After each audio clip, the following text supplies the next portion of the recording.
Hello hi आदाब और सत श्री अकाल और एक बार फिर से आ गया हूँ मैं आप लोगों के बीच आपका हमराज आरजे अपना 90.4 मेगाहर्ट्ज कम्युनिटी रेडियो ज्ञानवाणी यानी कि ज्ञान की वाणी पर दोबारा से लेकर आया हूँ सीपीआर यानी कि करंट पल्स रेडियो। और आप सभी लोगों के बीच ताज़ा तरीन खबरें, ये खबरें हम लोगों के पास आती है बीबीसी हिंदी के माध्यम से। हम उनका धन्यवाद करते हैं और शुक्रिया अदा करते हैं। बीजेपी सांसद कंगना रनौत के हालिया बयान से उनकी पार्टी ने खुद को अलग कर लिया है। पार्टी ने कंगना को चेतावनी भी दी है और कहा है कि नीतिगत मामलों पर बयान देने के लिए कंगना रनौत अधिकृत नहीं है। हिमाचल प्रदेश की मंडी सीट से बीजेपी सांसद कंगना रनौत ने एक अखबार को दी इंटरव्यू में किसान आंदोलन पर बयान दिया था कि इसे बांग्लादेश की घटना से जोड़ा था। कंगना ने यह भी दावा किया था कि भारत में चीन और अमेरिका जैसी विदेशी शक्तियां काम करती हैं। बीजेपी ने कंगना रनौत को सख्त हिदायत देते हुए कहा कि वो इस प्रकार का कोई बयान भविष्य में ना दें। बीजेपी के केंद्रीय मीडिया विभाग की ओर से जारी प्रेस विज्ञप्ति में कहा गया है, बीजेपी सांसद कंगना रनौत का किसान आंदोलन पर दिया गया बयान पार्टी का मत नहीं है। कंगना का बयान क्या था? कंगना रनौत फिल्म अभिनेत्री है, वो कई बार अपने बयानों की वजह से विवादों में रह चुकी हैं। बीजेपी ने उन्हें इस साल के लोकसभा चुनाव में हिमाचल प्रदेश की मंडी सीट से लोकसभा का टिकट दिया था। लोकसभा चुनाव जीतकर कंगना रनौत पहली बार सांसद बनी है। कंगना रनौत ने एक अखबार में दिए हालिया इंटरव्यू में कहा था, जो बांग्लादेश में हुआ है वो यहाँ होते हुए भी देर नहीं लगती अगर हमारा शीर्ष नेतृत्व सशक्त नहीं होता। कंगना ने बांग्लादेश में हाल में हुए आंदोलन सत्ता परिवर्तन को भारत के किसान आंदोलन से जोड़ा और कहा, यहाँ पर जो किसान आंदोलन हुए वहाँ पर लाशें लटकी थी और वहाँ रेप हो रहे थे। किसानों की बड़ी लंबी प्लानिंग थी जैसे बांग्लादेश में हुआ। इस तरह के षड्यंत्र आपको क्या लगता है? किसानों, चीन, अमेरिका इस तरह की विदेशी शक्तियाँ यहाँ काम कर रही हैं। बीजेपी ने कंगना के बयान पर कहा कि बीजेपी कंगना रनौत के बयान से असहमति व्यक्त करती है। पार्टी की ओर से पार्टी के नीतिगत विषयों पर बोलने के लिए कंगना रनौत को ना तो अनुमति हो, ना ही वो बयान देने के लिए अधिकृत है। बीजेपी ने कहा, भारतीय जनता पार्टी की ओर से कंगना रनौत को निर्देशित किया गया है कि वे इस प्रकार के कोई बयान भविष्य में न दें। पार्टी ने आगे बताया, भारतीय जनता पार्टी सबका साथ, सबका विकास, सबका विश्वास और सबका प्रयास तथा सामाजिक समरसता के सिद्धांतों पर चलने के लिए संकल्पित है। कृषि कानूनों को लेकर हुए किसान आंदोलन के दौरान कंगना रनौत के कई बयानों को लेकर पहले भी विवाद हो चुका है।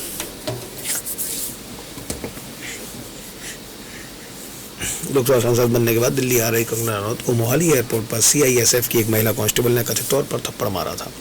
कुरुंदा कौर नाम की महिला कांस्टेबल का कहना था कि कंगना ने किसान आंदोलन के दौरान जो बयान दिया उससे वो नाराज है। किसान आंदोलन के दौरान और उसके अलावा भी कई मौकों पर कंगना कई बार अपने बयानों के लिए सुर्खियों में रही थी। जानिए वो बयान। किसान आंदोलनकारियों पर बयान। दिसंबर 2020 में बीबीसी ने 88 साल की बुजुर्ग महिला किसान महेंद्र कौर का एक वीडियो पोस्ट किया था। महेंद्र झुकी कमर के बावजूद झंडा लिए पंजाब के किसानों के साथ मार्च करती नजर आ रही थी। महेंद्र कौर की इस तस्वीर के बाद सोशल मीडिया पर उनकी तुलना शाहीन बाग प्रदर्शन की अगुवाई करने वाली बिल्किस दीदी से भी की जाने लगी थी। उस वक्त कंगना रनौत ने बिल्किस और महेंद्र कौर दोनों की तस्वीरों को एक साथ ट्वीट करते हुए तंज कसा था, हाँ ये वही दादी हैं जिन्हें टाइम मैगजीन की 100 सबसे प्रभावशाली व्यक्तियों की लिस्ट में शामिल किया गया था और ये 100 रुपये में उपलब्ध है। सीआईएसएफ की महिला कांस्टेबल ने दावा किया था कि वो कंगना किसी बयान से नाराज थी और कहा था कि किसान आंदोलन में खुद उनकी मां भी शामिल हुई थी। राहुल गांधी पर टिप्पणी। जुलाई महीने में संसद सत्र के दौरान कांग्रेस नेता राहुल गांधी ने शिव और महाभारत की कथा के चक्रव्यूह का जिक्र किया था। कंगना रनौत ने राहुल गांधी पर बयान दिया था कि वो जिस तरह से बदहवास बातें करते हैं उनका टेस्ट होना चाहिए कि क्या वो कई ड्रग्स लेते हैं। कंगना ने अपने इस तरह के बयान का एक वीडियो अपने सोशल मीडिया एक्स पर भी रिपोस्ट किया था। शंकराचार्य पर उठाए सवाल। बीजेपी सांसद कंगना रनौत ने शंकराचार्य के ऊपर भी जुलाई के महीने में सवाल खड़े किए थे। महाराष्ट्र में राजनीतिक दलों की टूट और एकनाथ शिंदे के मुख्यमंत्री बनने पर उन्होंने लिखा था, राजनीतिज्ञ राजनीति नहीं करेगा तो क्या गोलगप्पे बेचेगा। उन्होंने सोशल मीडिया एक्स पर इसी मुद्दे से जुड़े एक पोस्ट में लिखा था, शंकराचार्य जी ने महाराष्ट्र के हमारे माननीय मुख्यमंत्री जी को अपमानजनक शब्दावली से गद्दार, विश्वासघाती जैसे आरोप लगाते हुए हम सबकी भावनाओं को ठेस पहुंचाई है। शंकराचार्य जी इस तरह की छोटी और ऊंची बातें करके हिंदू धर्म की गरिमा को ठेस पहुंचा रहे हैं। इस पोस्ट के बाद सोशल मीडिया पर कंगना के समर्थक और विरोधी आपस में भिड़ गए थे। असली आज़ादी साल 2014 में मिली थी। साल 2021 में एक टीवी चैनल के कार्यक्रम में कंगना रनौत ने कहा था कि भारत को साल 1947 में भीख में आज़ादी मिली थी और देश को असली आज़ादी साल 2014 में मिली थी। दरअसल भारत को अंग्रेजों से साल 1947 में 15 अगस्त के दिन आज़ादी मिली थी। ये आज़ादी लंबी लड़ाई और संघर्ष के बाद मिली थी, जबकि साल 2014 में नरेंद्र मोदी पहली बार भारत के प्रधानमंत्री बने थे। कंगना के इस बयान के बाद भी बड़ा विवाद हुआ था। तापसी पन्नू और स्वरा भास्कर को बता चुकी हैं बी ग्रेड अभिनेत्री। फिल्म अभिनेत्री तापसी पन्नू और स्वरा भास्कर पर कंगना की एक टिप्पणी सोशल मीडिया पर बहस में बदल गई थी। कंगना एक टीवी चैनल को दिए गए इंटरव्यू में दोनों अभिनेत्रियों को बी ग्रेड अभिनेत्री बताया था। कंगना रनौत के किसानों पर दिए गए हालिया बयान के बाद कांग्रेस और आम आदमी पार्टी जैसे कई विपक्षी दलों को बीजेपी पर पलटवार करने का मौका भी मिल गया है। बीजेपी पर विपक्ष का हमला। पंजाब में आम आदमी पार्टी की सरकार है, जहां से बड़ी संख्या में किसान आंदोलन में शामिल हुए थे। इसके अलावा अगले कुछ दिनों में हरियाणा में विधानसभा चुनाव हो रहे हैं और यहाँ के किसान भी कई तरह की मांगों को लेकर आंदोलन में उतर चुके हैं। कांग्रेस प्रवक्ता सुप्रिया श्रीनेत ने एक प्रेस कॉन्फ्रेंस के दौरान केंद्र में सत्तारूढ़ जेपी से सवाल किया कि वो अमेरिका और चीन की भूमिका के बारे में बताएं और अगर ये गलत है, जिसने ऐसा बोला है उन्हें पार्टी से बाहर करें। सुप्रिया श्रीनेत ने आरोप लगाया कि भारत में किसानों के ऊपर ऐसी टिप्पणी कभी भी किसी ने नहीं की थी और बीजेपी महज ये पार्टी का बयान नहीं कहकर बच नहीं सकती। एक समय में कंगना के बयान के बाद बीजेपी ने पहली बार उनको इस तरह की सख्त भाषा में सार्वजनिक तौर पर चेतावनी दी है। सलीम खान और जावेद अख्तर का क्यों था बॉलीवुड में दबदबा। सलीम जावेद पर आधारित documentary series the angry young man का इसी हफ्ते प्राइम वीडियो पर रिलीज हो रहा है।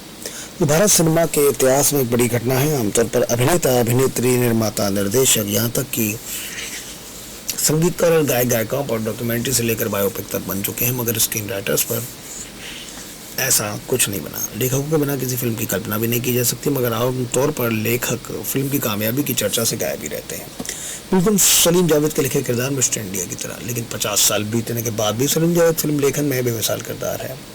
एक नाम के दो लेखक क्या लिखते होंगे। जब मैं बड़ा हो रहा था और पहली बार जंजीर देखी तो सोचा कि अमिताभ बच्चन ने क्या शानदार लाइन बोली है, जब तक बैठने को ना कहा जाए शराफत से खड़े रहो, ये पुलिस स्टेशन है, तुम्हारे बाप का घर नहीं। मैं अमिताभ बच्चन का फैन बन गया था। फिर पता चला कि ये लाइन अमिताभ ने खुद सोचकर नहीं बोली है, मुझे बताया गया है कि इसे सलीम जावेद ने लिखी है। बचपन के कई साल तक मैं समझता रहा कि सलीम जावेद एक ही आदमी का नाम है जो ये कमाल की लाइनें लिखता है। हमारे एक पारिवारिक मित्र भी थे जिनका नाम सलीम जावेद था। खैर, अमिताभ बच्चन की दीवानगी में मैंने उनकी कई फिल्में देखी है जिनमें एक बात कॉमन थी, सबकी पटकथा सलीम जावेद ने लिखी थी। बाद में जब साफ हुआ कि ये तो दो लेखक हैं जो साथ में फिल्में लिखते हैं तो बड़ी हैरानी हुई। ऐसा क्या मतलब है? मन में सवाल उठा कि दोनों लेखकों में कौन क्या लिखता है। क्या मेरे पास बंगला है, गाड़ी है, बैंक बैलेंस है, जावेद अख्तर ने लिखा होगा और इसके बाद की लाइन मेरे पास माँ है सलीम खान ने। जब तक बैठने को ना कहा जाए तब तक शायद सलीम खान ने लिखा होगा और उसके बाद की लाइन ये पुलिस स्टेशन है, तुम्हारे बाप का घर नहीं, जावेद अख्तर ने। बुराई ने बंदूक चलाना सिखा दिया था, नेकी हल चलाना सिखा देगी। क्या शानदार लाइन थी। क्या जय की लाइन है सलीम खान ने लिखी होंगी और वीरों की जावेद अख्तर ने। फिल्मों से दीवानेपन वाले अपने बचपन में ऐसे ही कई पसंदीदा डायलॉग में आधा आधा क्रेडिट बांटकर मैं खुश हो लिया करता था। जोड़ी में किनके हिस्से क्या काम था। बहुत साल बाद जब फिल्म पत्रकारिता से जुड़ा और सलीम खान और जावेद अख्तर से अलग अलग मुलाकात हुई, तब भी ये सवाल बरकरार था। तो भी पता चल चुका था कि फिल्म लेखन में मूल रूप से 3 चीज़ें प्रमुख होती हैं: कहानी, पटकथा, स्क्रीन प्ले और डायलॉग। इन तीनों का ही क्रेडिट सलीम जावेद को साथ में दे दिया जाता था। 2014 में मेरी पहली किताब राजेश खन्ना की जीवनी की प्रस्तावना लेखक सलीम खान ने लिखी। उनसे मुलाकातों के दौरान मैंने ये सवाल पूछा कि जोड़ी में कौन क्या काम करता था, तो उन्होंने कहा हमारी ट्रेनिंग इतनी ज़बरदस्त थी कि मेरा काम कहाँ से शुरू होता था और जावेद साहब का काम कहाँ ख़त्म बताना मुश्किल है, ये ऑटोमेटिकली होता चला जाता था। ये कॉम्प्लेक्स क्रिएटिव एक्टिविटी है, हम दोनों का माइंड बिल्कुल एक साथ चलता था। ये सीधा जवाब नहीं था, मैंने घुमा फिरा कर और टटोला मगर जवाब साफ नहीं मिला। फिर जावेद अख्तर से भी सालों पहले इंटरव्यू पूछा तो उन्होंने जवाब दिया, हम 2 लोग थे जो टीम की तरह काम करते थे, कौन क्या करता था इसका जवाब देना मुनासिब नहीं। यानी यहाँ भी बात साफ नहीं हुई।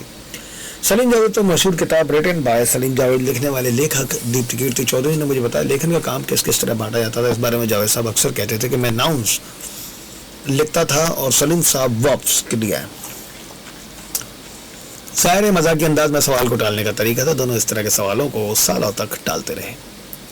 जब जावेद साहब ने खोला राज, फिल्म इंडस्ट्री में अलग अलग लोगों से इस बारे में गॉसिप भी सुनने को मिली, जिनमें प्रमुख थी, लिखते तो सब जावेद साहब ही थे। सलीम साहब का काम पीआर और स्क्रिप्ट नरेशन तक था।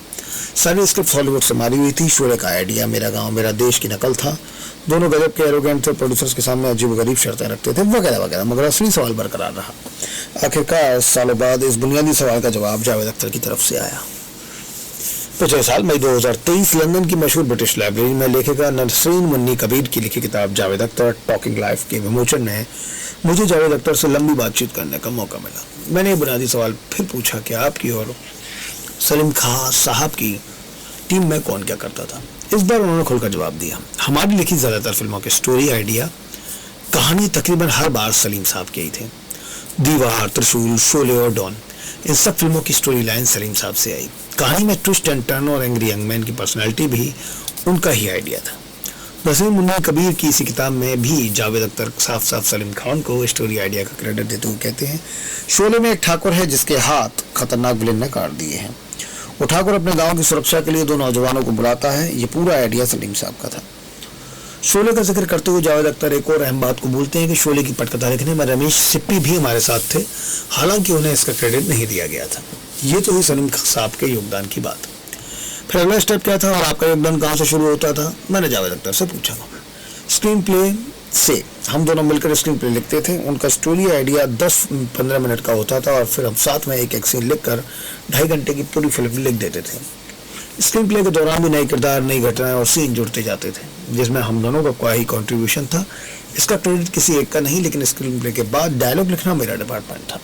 इसका मतलब साफ है कि दीवार के मेरे पास माँ है, या मैं जब भी किसी दुश्मनी से मोल लेता हूँ तो सबसे महंगी की परवाह नहीं करता था, या फिर डॉन को पकड़ना मुश्किल नहीं नामुमकिन है। ये सब मशहूर वन लाइनर जावेद अख्तर की कलम से निकले हैं।